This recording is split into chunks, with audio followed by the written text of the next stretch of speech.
Hello friends, welcome to রুচি kitchen. আশা করি সবাই খুব ভালো আছো। আজকের রেসিপি হলো মৌরলা ও দেশি কুচো চিংড়ি মাখা। তার জন্য নিয়ে নিয়েছি মৌরলা ও কুচো চিংড়ি, সর্ষের তেল, হলুদ গুঁড়ো, লবণ পরিমাণ মতো, পেঁয়াজ কুচি, গোটা রসুন ভাজা, শুকনো লঙ্কা ভাজা, ধনেপাতা কুচি। এখানে দেখো আমি মাছগুলো কিন্তু বড় চিংড়িগুলোর মতো পুরোপুরি ছাড়াইনি। চিংড়ি মাছগুলোকে শুধু জাস্ট মাথার দিকে যে শুরুটা থাকে সেটাকে কেটে দিয়েছি এবং ছোটো ছোটো যে মৌরলা মাছগুলো আছে ওগুলোর যে পেটের নোংরাটা সেটা টিপে বের করে দিয়েছি। এবং এখানে গ্যাস ধরিয়ে দিয়েছি, দিয়ে একটা কড়াই নিয়ে নিয়েছি, একটু তেলের পরিমাণটা বেশি দিয়েছি কারণ এটা যেহেতু ছাঁকা ভাজা হবে তাই জন্য। তো তেলের মধ্যে আমি একটু দিয়ে দিয়েছি হলুদ গুঁড়ো আর লঙ্কা গুঁড়ো গরম হওয়ার পরে। তারপরে মাছগুলো তুলে দিয়েছি।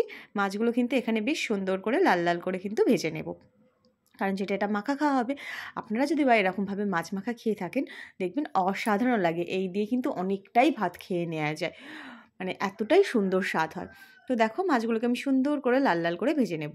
আপনারা যারা ফার্স্ট টাইম আমার চ্যানেলটা দেখছেন তো প্লিজ আমার চ্যানেলটাকে একটা like, comment, share and subscribe করে দেবেন এরকম আরও সুন্দর সুন্দর ভিডিও পেতে।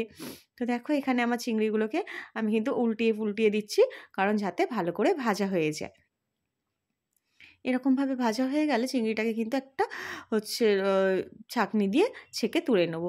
দেখো আমি এখানে চিংড়িগুলো কত সুন্দর লাল লাল করে ভেজে নিয়েছি, উঠছেই না চিংড়িগুলো। এই দেখো কি সুন্দর লাল লাল করে কিন্তু ভাজা হয়ে গেছে। এবার চিংড়িগুলোকে একটা পাত্রে তুলে নেবো।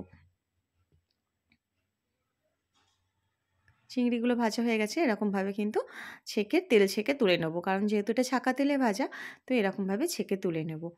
নিয়ে কিন্তু দেখো আমার চিংড়িগুলো প্রায় সব তোলা হয়ে গেছে। আমার চিংড়ির পরিমাণটা বেশি ছিল, এরমভাবে কিন্তু কুচো চিংড়ি ভেজে খেতে দারুণ লাগে। তো আমার চিংড়ি তোলা কমপ্লিটেড।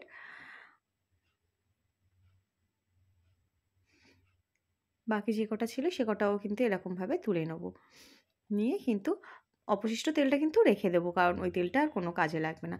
এবার একটা থালার মধ্যে আমি কিছুটা ভাজা লঙ্কা গুঁড়ো করে নিচ্ছি নুন দিয়ে, তার সঙ্গে ভাজা রসুনগুলোকে ভালো করে মুলে নেব এবং পেঁয়াজগুলোকে ভালো করে মুলে নিয়ে তার উপরে ধনেপাতা দিয়ে দেবো।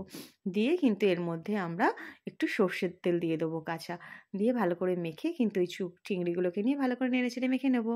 Till then tata, thank you.